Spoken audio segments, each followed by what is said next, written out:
Good morning, everyone, and thank you very much for joining us. And I would also like to thank the organizers for giving me the opportunity to be the first speaker today.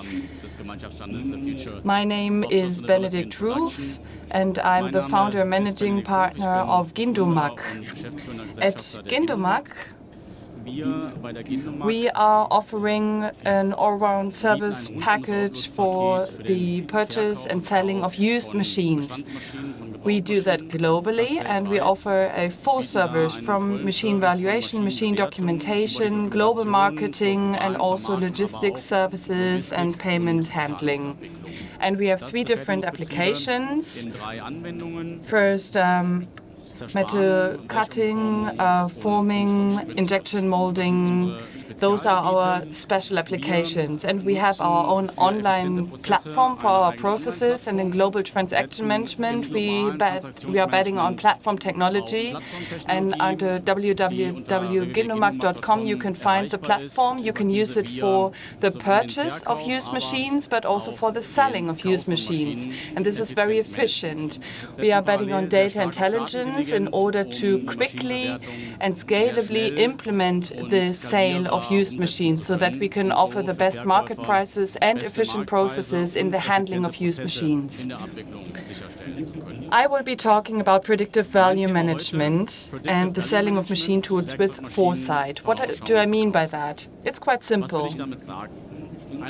Selling existing machines with enough lead time. You have to plan for that with enough time so that you have a sustainable management. And this is a continuous planning process. So this is not impulse-driven.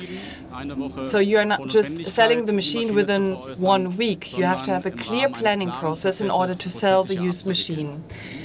How is that connected to sustainability? We at Gindumac, we make sure that there will be a new life cycle for the used machine. There will be a new user of the machine. If you are selling an existing machine in the secondary market, there will be a second life on the global stage. So you don't have to produce a new machine for the planned operation with the new user.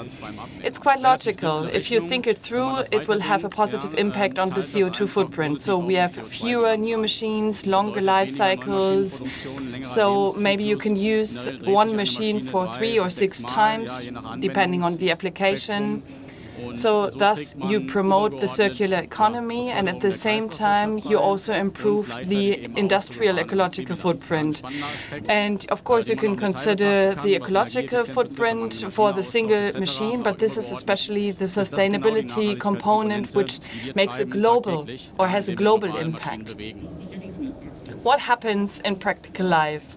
It's still true that used machines are still a necessary evil. You buy a new machine, and then selling the old machine is a challenge for most of the companies. They don't have clear processes for that. So this necessary evil is just organized in a short period of time. You don't have a planning process, and this is not part of the core business.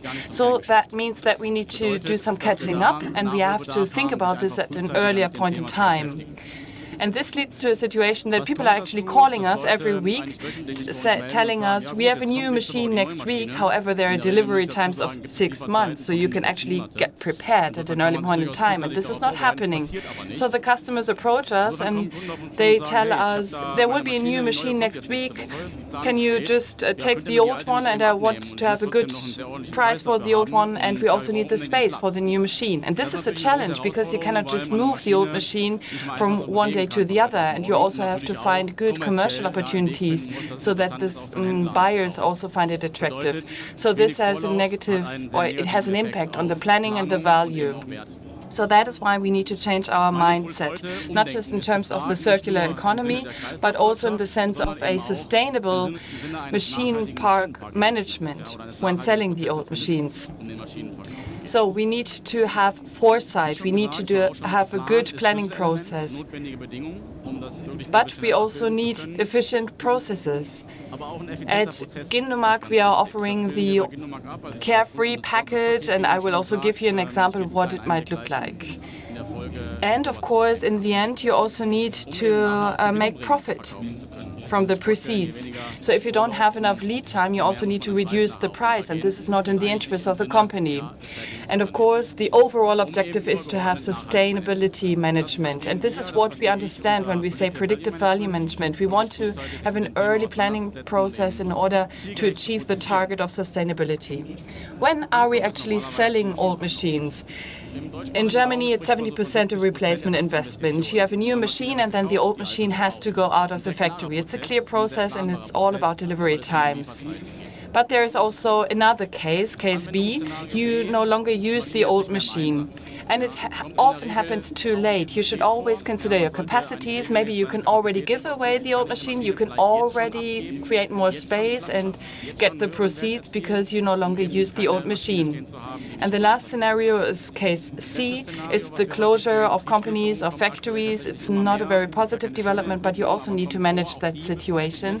And then the machines also need to be sold in a short period of time. And of course, you could also plan ahead for that.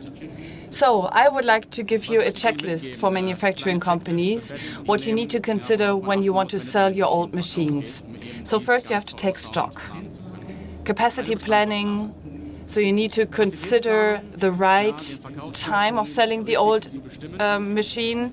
Then the value definition, you can plan that ahead. However, people don't do that. Most of the time you have 4 or 6 months time. Capacity planning is not too trivial because people want to have a just-in-time process, but you can already offer the machine in the market for a specific point in time so that people can also react accordingly. Another big challenge is the value definition. Sometimes the old machines are very intransparent. You don't know how much you get in the market, and the value is very intransparent. There are book values, you have amortization mechanisms. However, the secondary market works completely differently. There is a different logic, and in order to understand the market values, you have to be close to the market. There is a spot market, you have dynamic demand and supply, so you have to be close to the transaction business in order to really assess the right value. We as a company, we are supporting you with our own intelligence systems. We have real-time data for the offers in the market. So if I have a specific model, I can see in real time what is the offer in the market, what are the historic values in the market. I can take a look at similar models that we sold in the past. So I can compare the expectation of the seller, I can take a look at the book value, and I can compare it with the market data, and then I can already give out a price recommendation. This is our approach. We are defining a target price in order to achieve the best price in the market. Of course, the best thing would be to have a back-to-back approach, so the machine comes from the location and is directly shipped to the new location so that you don't have any additional logistical effort or costs, which would reduce the target price. And you should not do that at a point in time when you want to sell the machine. So you have to have some lead time, some planning time. You should really know the market value of your old machine so that you can react when it's necessary. If you are then interested in selling the machine, you have to present the machine in an attractive way, commercially speaking, through visual and technical documentation. And there is a good and bad way to do that. However, it has to be a long-term documentation, a sustainable documentation, because you want to have maximum visibility in the market. If nobody knows that you want to sell a machine, you cannot get the best price. So we are offering you to have an online list. We have registered with 50 different online platforms so that the global demand market knows that you want to sell your machine. So the manufacturers cannot do that themselves. We are supporting you because with this reach, you will also get the best price. That's logical. And then it's all about transactions. It's not that trivial. It's a very complex process because you have to deal with the contractual conditions, cash collection. And as I said, the machine tool market is a spot market. You don't know which machines will be bought. Then you also need the export approval through the German BAFA authority. So there are many different restrictions, limitations, and we are also supporting you with a clear process. You know which contracts you need. Then we also deal with liability questions, and this needs to be planned ahead. So this is what we mean by predictive selling. And last but not least, how do I get the old machine out of my factory? So there are machine ecoterms that you can use. Is it from the truck, from the factory gate? It's very complicated, but you need the right partners in order to ship the machine, to load the machine, and to have a safe transportation. And you need expertise for that. And we are handling that with several hundreds of logistical partners, depending on the application, depending on the machine. But of course, you need a lead time. You need planning processes for that in order to move the machine at the right point in time. Maybe you also have to shift things around, so you really need to plan ahead. I would like to give you a practical example which has recently been implemented. There is a project volume of 500,000 euros, a closure of a factory in Olpe, and there were 4 machines which had to be sold within 120 days. And we went online as of day 1. We also provided information later on, and we were very active in the market. And we were able to sell those 4 machines globally. Not one, there was not one buyer, but several buyers, and it was a back-to-back transaction. One gantry went to Poland, one Hermle went to Germany, one Wenzel machine went to Taiwan. It was a very complex process because of the export restrictions, and then one Wenzel machine went to Sweden. This was a project which looks quite simple. However, it's rather complicated because you also need to have the right transport securing system with a gantry. You had to plan the transportation in a very detailed way. And as I said, if you want to plan that in a short period of time, there might only be one possibility, which is scrapping. So that is why my conclusion is that in predictive value management, the longer the lead time, the lower the effort, and the higher the resale proceeds. Because you don't have to sell the old machine to the scrapping company or the local retailer. You will find an end user worldwide, and they will offer a better price. That's important to know. If we apply that in the manufacturing companies, we can create a higher value and we can be much more sustainable. And thus, the used machine will not be the necessary evil, it will be a value driver. So you will not only get higher proceeds, you will not only reduce your effort, but we will also promote the circular economy, and this is essential. So we will take small steps, realistic steps, and then we have a clear process in order to reduce our CO2 footprint.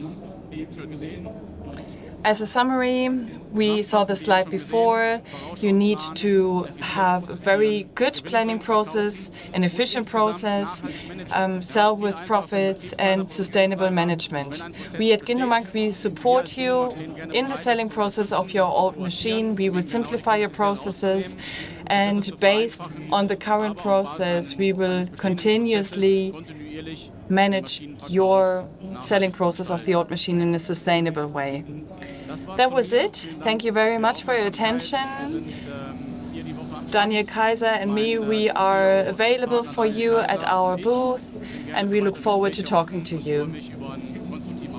So, old but gold.